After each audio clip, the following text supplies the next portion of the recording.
Europe, the gold mine, the one amongst many places that seems to have answers to most Nigerian youth's problems. Some would even say, if only I could make it out of this godforsaken country, Nigeria. Well, they are not far from the truth. Actually, this is the image of Europe as seen on television.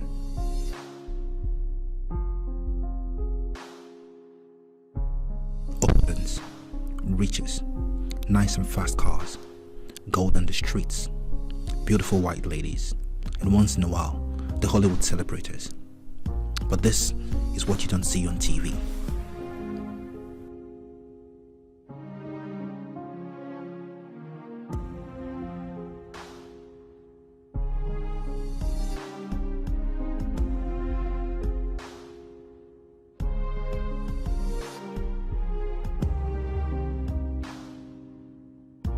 I think we deviated a little bit. This shot was not meant to criticize any TV outfit or judge, but it tells courageous stories of the Nigerians who are creating the greener pastures that the country they reside cannot provide.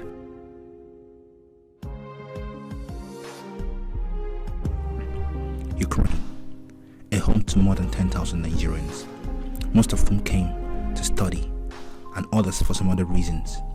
Aside the beauty of this God-blessed country, it faces some major challenges just like every other country. According to Eurostat, it estimates that 26 million men and women in the EU28, of whom 19 million were in the Euro area, were unemployed in October 2013. Compared with September 2013, the number of persons unemployed decreased by 75,000 in the EU28 and by 61,000 in the Euro area. Compared with October 2012, unemployment rose by 512,000 in the EU28 and by 615,000 in the EU area. This goes to show the constant demarcation of the green lands most of our youths hope for.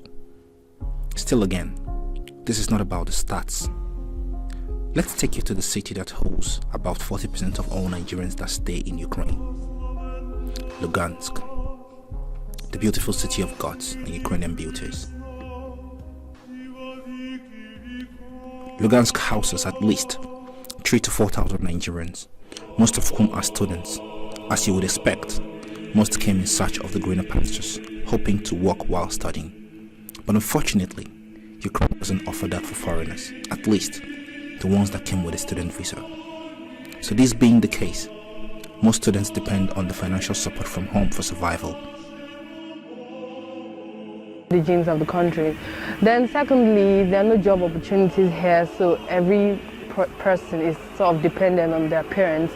I know some people want to work, would like to work in school because I feel it's fun and it's a good experience, but they're depriving we foreigners here from that experience. Before coming here, I must confess, I thought there were going to be job opportunities because I prepared everything, my mind and my soul, everything that I'm going to make money as I'm studying.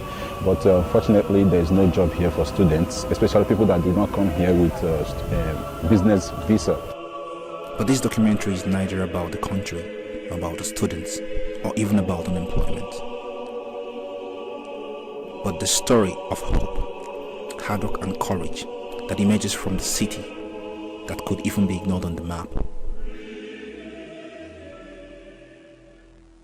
Although some came knowing the conditions to expect, for others it was quite different. Since they found themselves in the hard condition, they took the bulls by the horn. One of such people is Edy, one of the most renowned hair salon owner in the whole of Ukraine, and one of the very first owned by a foreigner. My name is Edy Upaka. I'm only called Edy. Actually, I'm here in Ukraine. I came to study in Ukraine. So, but along the path of studying, some other thing came along the path, just to fulfill the purpose of being here.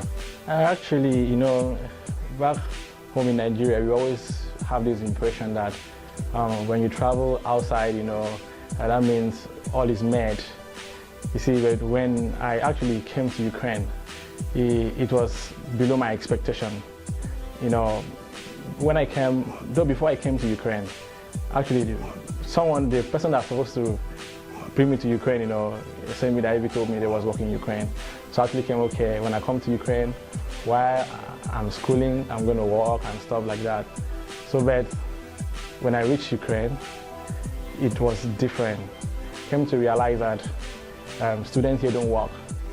And based on some barriers like the language barrier, it was difficult communicating, when you're in a place that you cannot communicate with people and the people cannot understand you, so it becomes a problem. Yeah, for me, people keep always asking me, Edy, have you been, maybe you used to barb before in Nigeria or something. I never barbed before in Nigeria. Only when I came here, I never knew how to barb. But I came to Ukraine with my own clipper because, I used to shave myself. So reaching here, nothing to do. And another thing, when I came, I couldn't start school early because there was no money for me to start school. So it was funny. And when other people are going to school, I would just be in the hostel doing nothing. But thanks to God and my friends then, the people that I was staying with, the guys, they kept encouraging me, Edy, just think of what to do. What else can you do? I thought of so many things. I tried Forex, it wasn't working. I tried different things, it wasn't working. But I never knew barbing would be the option because I never knew how to barb before. But maybe like sometimes in the morning, I would just go out, stand and shave. People always see me, Edy, okay, just help me do this, just help me carve here, just me line here, just like that. That was how the ministry just grew along the line. I faced so many challenges, because it wasn't easy. Nobody knew me. But along the line was just getting better. The truth about the whole matter is, the condition bent these men, but they stood up to create what they wanted. When asked about their advice for the people searching for greener pastures, for me, my advice to anybody that hopes to leave Nigeria to Europe or anywhere for a greener pasture, there is no greener pasture anywhere. You can, everywhere has the same ability. It depends on the individual. There are people here and then it's hell for them. There are people in US and any other places, hell for them. So it lies on the individual. But one thing is just look on God because He's just the solution. Because if you look on Him, He will definitely direct your path. And try your best to as an individual and believe that you can make it. And definitely I know you can make it. well, of course, we won't deny the factors that limit us in our dear country. Neither can we pretend that some people didn't find a greener pasture somewhere else. But for how long can we keep depending on others for our grass? The greener pasture were of course planted by individuals who made the decision to groom the garden, and the time for us to get to action is now. It was Henry Van Dyke that said, "Use what talents you possess. The woods would be very silent if no birds sang there except those that sang best."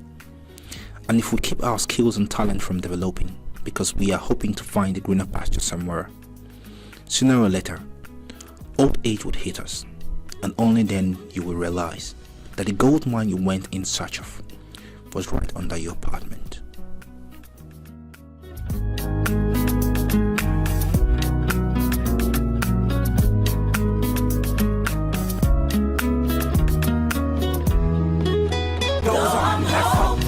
Yes, I am hopeful for today. Take this music and use it. Let it take you away and be hopeful, hopeful, and He'll make a way. I know it ain't easy, but that's okay, 'cause we hopeful.